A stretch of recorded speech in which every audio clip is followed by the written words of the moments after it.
Hey everybody, welcome back to Vedic Sage. I'm Dr. Dhaliwal, and today we're going to continue talking about the influence of doshas upon the dhatus.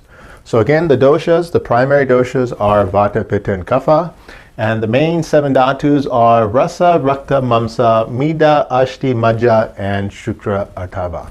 So today we're going to be focusing on the Pitta dosha and the influence on Pitta dosha as it accumulates and starts to spread throughout the tissues of the body. Now, this whole process is considered samprapti, or the pathogenesis of the disease process.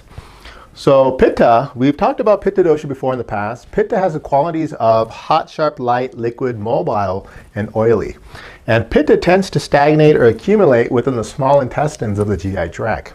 Now, according to this samprapti, or the pathogenesis, the first 2 stages, which are the accumulation and the excitation or the provoked state of the dosha, take place within the GI tract. So the first stage, which is considered sanchaya, or the accumulation of pitta, within the small intestines has the qualities of sour and liquid. And that, on top of the accumulation, which is the second stage, adds the hot and pungent qualities of pitta. And this often is manifested as acid indigestion, or a person can complain about heartburn. So now we're going to take a look at Pitta once it accumulates and gets aggravated. And through the spreading and oily qualities, Pitta leaves the GI tract and enters into the systemic circulation. Pitta wants to enter into Rasa Dhatu, and if the Agni, or the Rasa Dhatu Agni, which we've talked about before, is weakened, then Pitta can enter in, due to the sharp quality of Pitta, into Rasa Dhatu. And we know that Rasa Dhatu is the plasma, or the lymph, of the circulatory system. So let's take a look at what happens when Pitta enters into the Rasa Dhatu with that sharp quality. So these individuals would experience hives, rash, eczema, and psoriasis as Pitta enters into the Rasa Dhatu. The next tissue, or dhatu, that Pitta can invade into is the Rakta Dhatu, which is the blood component. So we've talked about the difference between Rasa and Rakta, Rasa being the plasma. Rakta is more of the hematocrit component of blood. And if Pitta enters into this hematocrit, this can lead to coagulopathy, or bleeding conditions.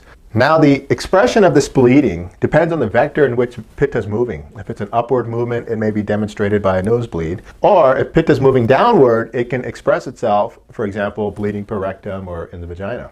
Likewise, if Pitta would move into the muscle tissue, or Mamsa Dhatu, this would manifest as inflammatory muscle conditions such as myositis, or even conditions such as fibromyalgia. And Pitta can also move into Mida Dhatu, which is a fat tissue, or even Ashti. And we've talked about each Dhatu having byproducts as well. For example, Ashti Dhatu has the byproducts of teeth, hair, and nails. So if Pitta, or the inflammatory component of Pitta, enters into Ashti Dhatu, this can lead to inflammatory changes within the teeth and gums. So this can manifest as gingivitis, or even a tooth abscess. Pitta moving into Ashti Dhatu can equally manifest as osteomyelitis, or even osteoarthritis. The Pitta dosha can even move into Majja Dhatu, which is the nerve tissue, and this can manifest in a wide spectrum of symptoms ranging from dizziness and lightheadedness all the way to the opposite extreme of meningitis and encephalitis, as well as demyelinating nerve conditions such as multiple sclerosis.